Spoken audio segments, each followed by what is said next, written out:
बोले अम्बे माते की जय। आज दिन है नवरात्रि का दूसरा दिन। यदि सर्वभूतेषु शक्ति निरूपेण संस्थिता। नमस्तस्यै नमस्तस्यै नमस्तस्यै नमो नमः। आज के दिन माँ ब्रह्मचारिणी की पूजा की जाती है। माँ दुर्गा की नव शक्ति का दूसरा स्वरूप ब्रह्मचारिणी का है। यहाँ ब्रह्म का अर्थ तपस्या से है। माँ दुर्गा का यह स्वरूप भक्तों और सिद्धों को अनंत फल देने वाला है। इनकी उपासना से तप, त्याग, वैराग, सदाचार और संयम की वृद्धि होती है। ब्रह्मचारिणी का अर्थ है तप की चारणी, यानी तप का आचरण करने वाली। देवी का यह रूप पूर्ण ज्योतिर्मय और अत्यंत भव्य है। इस देवी के दाएं हाथ में जप की माला है और बाएं हाथ में कमंडल धारण किए हैं। ब्रह्मचारिणी माँ की कथा के अनुसार पूर्व जन्म में इस देवी ने हिमालय के घर पुत्री रूप में जन्म लिया था। नारद जी के उपदेश से भगवान शंकर को पति रूप में प्राप्त करने के लिए घोर तपस्या की थी।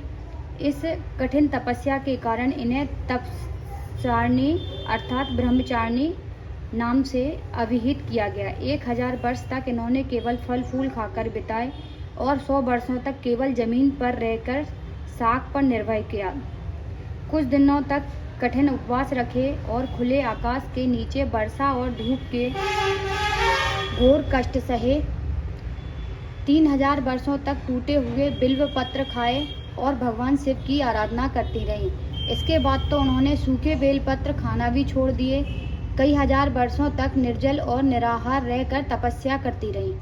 पत्तों को खाना छोड़ देने के कारण ही इनका नाम अपर्णा पड़ गया। कठिन तपस्या के कारण देवी का शरीर एकदम क्षीण हो गया। देवता, ऋषि, सिद्धगण, मुनि सभी ने ब्रह्मचारिणी की तपस्या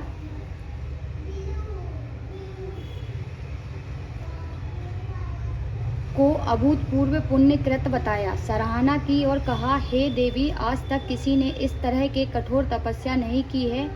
यह तुम्ही से संभव थी। तुम्हारी मनोकामना परिपूर्ण होगी। भगवान चंद्रमौली शिव जी तुम्हें पति रूप में प्राप्त होंगे। अब तपस्या छोड़कर घर लौट जाओ। जल्द ही तुम्हारे पिता तुम्हें बुलाने आ रहे